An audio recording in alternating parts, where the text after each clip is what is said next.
Bismillahirrahmanirrahim. Assalamualaikum warahmatullahi wabarakatuh. Bismillahirrahmanirrahim. Pada video sebelumnya kita sudah membahas tentang nun mati dan tanwin yang bertemu dengan huruf hijaiyah, yang mana pada video sebelumnya kita sudah membahas tentang nun mati yang bertemu dengan 6 huruf, yaitu hamzah, ha, kha, ain, dan ghin. Apabila nun mati atau tanwin bertemu dengan 6 huruf tersebut, maka dihukumi bacaan izhar. Untuk lebih jelasnya silahkan simak kembali video sebelumnya. Untuk pertemuan kali ini kita akan melanjutkan tentang nun mati dan tanwin yang bertemu dengan huruf hijaiyah. Hukum nun mati dan tanwin apabila bertemu dengan huruf hijaiyah yang selanjutnya adalah idgham bi gunnah. Idgham ini sendiri adalah membaca dua huruf jadi satu seperti huruf yang kedua dengan tasydid. Bi gunnah sendiri artinya dengan gunnah. Idgham bi gunnah ini hurufnya ada 4 yang dikumpulkan dalam lafadz yanmu, ya, nun, mim, waw. Artinya apabila ada nun mati atau tanwin bertemu dengan ya, nun, mim, waw, 4 huruf ini harus dibaca idgham bi gunnah. Akan tetapi yang perlu diperhatikan di sini, tidak semua nun mati yang bertemu dengan waw atau ya itu dibaca idgham bi gunnah. Oleh karenanya, simak video ini sampai selesai, jangan skip agar tidak gagal paham. Baik, akan saya jelaskan tentang nun mati atau tanwin bertemu dengan hurufnya idgham bi gunnah yang 4, yaitu ya, nun, mim, waw. Langsung saja kita cari contoh di sini langsung sambil kita praktekkan. Di sini ada nun mati bertemu dengan nun. Saya ulang kembali bahwasannya hurufnya idgham bi gunnah ada 4, yaitu ya, nun, mim, waw. Di sini nun termasuk hurufnya idgham bi gunnah. Maka harus dibaca idgham bi gunnah. Artinya idgham bi gunnah membaca dua huruf jadi satu seperti huruf yang kedua dengan tasydid. Bi gunnah sendiri dengan disertai gunnah. Artinya ketika nun mati atau tanwin bertemu dengan hurufnya idgham bi gunnah maka dibaca seperti huruf yang kedua. Contoh di sini an, nun mati bertemu dengan nun. An-nazarah, an-nazarah. Jadi dibaca menjadi satu huruf seperti huruf yang kedua dengan tasydid disertai dengan gunnah. Waja'a bikum minal badwi min ba'di an nazagha syaitan. Waja'a bikum minal badwi min ba'di an nazagha syaitan. Tidak boleh dibaca an nazagha syaitan, tapi harus dibaca dengung. Artinya dengung itu harus kita tahan. An nazagha syaitan. Waja'a bikum minal badwi min ba'di an nazagha syaitan. Contoh selanjutnya, tanwin bertemu waw. Seandainya ini diwasol, artinya wasol itu dibaca terus, disambung. Kalau wakof berhenti, karena di sini ada tanda wakof, jadi boleh berhenti. Misalnya ini disambung, seandainya kita baca terus di sini, tanwin bertemu dengan waw. Waw termasuk huruf yang 4. Saya ulang, ya, nun, mim, waw, 4 huruf, yaitu hurufnya idgham bi gunnah. Idgham bi gunnah adalah membaca 2 huruf menjadi 1 seperti huruf yang kedua dengan tasydid disertai dengung. Jadi bacanya harus dengung, ditasydidkan pada huruf yang kedua, artinya tanwin, bunyi tanwin di sini langsung masuk ke waw. Wa anharau, wa anharau, wa min kulli thamarat, wa anharau. Sekalipun di sini tidak ada tasydid, maka cara bacanya kita harus ditasydidkan. Membaca 2 huruf jadi 1 seperti huruf yang kedua dengan tasydid disertai dengung. Wa anharau wa min kulli thamarat.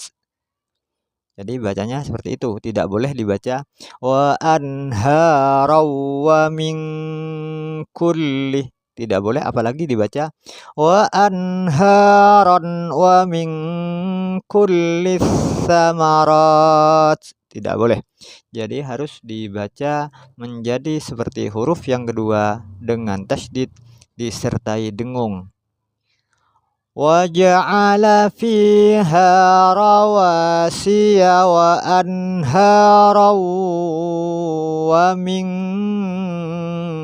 kulli thamarat. Contoh selanjutnya ada tanwin bertemu ya.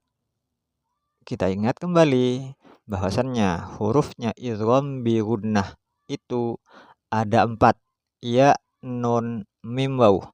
Apabila ada nun mati atau tanwin bertemu dengan salah satu huruf yang 4, ya, nun, mim, waw, maka harus dibaca idgham bi gunnah. La ayatil liqaumin yatafakkarun, liqaumin yatafakkarun. Inna fi dzalika la ayatil liqaumin yatafakkarun. Tidak boleh dibaca liqaumin yatafakkarun, apalagi dibaca liqaumin yatafakkarun, tidak boleh. Harus dibaca seperti huruf yang kedua, artinya huruf setelahnya nun mati atau tanwin disertai tasydid dan dengan dengung. La ayatil liqaumin yatafakkarun. Berikutnya juga ada tanwin bertemu dengan mim. Ya, nun, mim, waw. Ada mim. Tanwin bertemu dengan mim. Apabila ada nun mati atau tanwin bertemu dengan ya, nun, mim, waw, maka harus dibaca idgham bi gunnah. Bacanya qita'um mutajawiratu. Ini juga ada. Pertama tanwin bertemu dengan mim, kemudian tanwin bertemu dengan waw, ada tanwin bertemu dengan mim lagi, ada tanwin bertemu dengan waw, ada tanwin bertemu dengan waw lagi. Jadi antara pertama, yang kedua, ketiga, keempat ini sama-sama dibaca idgham bi gunnah. Jadi cara bacanya harus sama. Wa fil ardi qita'um, dibaca seperti huruf yang kedua disertai dengung tasydid ya. Wa fil ardi qita'um mutajawiratu wa jannatum min a'nabin wa zar'u wa nakhil. Jadi semua ini harus dibaca idgham bi gunnah. Seperti yang sudah dijelaskan di awal tadi, bahwasannya tidak semua nun mati yang bertemu dengan iya atau waw itu harus dibaca idgham bi gunnah, artinya dibaca dengung. Akan tetapi apabila ada nun mati bertemu dengan waw atau iya tapi dalam satu kalimat, maka harus dibaca izhar, artinya dibaca jelas. Kita kembali ke contoh-contoh yang tadi. Contoh wa anharon, wa min kulli, antara anharon dan waw, tanwin dan waw ini beda kalimat. Anharon di sini satu kalimat, waw di sini beda kalimat. Apabila ada nun mati atau tanwin bertemu dengan 4 huruf tapi berbeda kalimat, maka harus dibaca idgham bi gunnah. Artinya idgham bi gunnah itu syaratnya harus beda kalimat. Apabila ada nun mati atau tanwin bertemu dengan 4 huruf tapi dalam satu kalimat, maka harus dibaca jelas atau idhar, tidak boleh dibaca idgham bi gunnah. Contoh sin wa nun, ada nun mati bertemu dengan waw. Waw termasuk hurufnya idgham bi gunnah. Jadi tidak boleh dibaca wa nakhilun siwan. Tidak boleh dibaca seperti itu. Harus dibaca jelas. Wa nakhilun sinwanun, wa nakhilun sinwanun, dibaca jelas. Selanjutnya ada contoh ini juga. Sin wa nun, sama nun mati bertemu dengan waw tapi dalam satu kalimat, maka tidak boleh dibaca idgham bi gunnah. Harus dibaca izhar atau jelas. Wa nakhilun sinwanu wa ghairu sinwani yusqa bima'in wahid. Contoh selanjutnya, nun mati bertemu dengan hurufnya idgham bi gunnah tapi dalam satu kalimat. Di sini ada nun mati bertemu dengan ya. Kita tahu ya termasuk huruf daripada idgham bi gunnah. Ya non mim waw, ya termasuk hurufnya idgham bi gunnah. Tapi akan tetapi di sini karena bertemunya nun mati dengan ya berada dalam satu kalimat, maka tidak boleh dibaca idgham bi gunnah, akan tapi dibaca jelas atau izhar. Alladzina yastahibbunal hayatad dunya 'alal akhirah. Tidak boleh dibaca alladzina yastahibbunal hayatad dunya 'alal akhirah.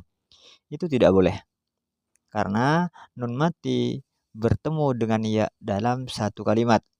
Sedangkan idgham bi gunnah itu sendiri harus antara nun mati atau tanwin bertemu dengan huruf idgham bi gunnah, tidak dalam satu kalimat. Jadi bacanya harus jelas kalau dalam satu kalimat. Alladzina yastahibbunal hayatad dunya 'alal akhirah. Bacanya seperti itu. Saya ulang kembali. Apabila ada nun mati atau tanwin bertemu dengan 4 huruf, yaitu ya, nun, mim, waw, maka harus dibaca idgham bi gunnah, kecuali dalam satu kalimat. Artinya nun mati atau tanwin bertemu dengan 4 huruf tersebut dalam satu kalimat, maka harus dibaca jelas atau idhar. Mungkin cukup sampai di sini penjelasan kali ini mengenai hukum nun mati atau tanwin, yang mana kali ini kita sudah membahas bersama-sama tentang huruf idgham bi gunnah yang 4.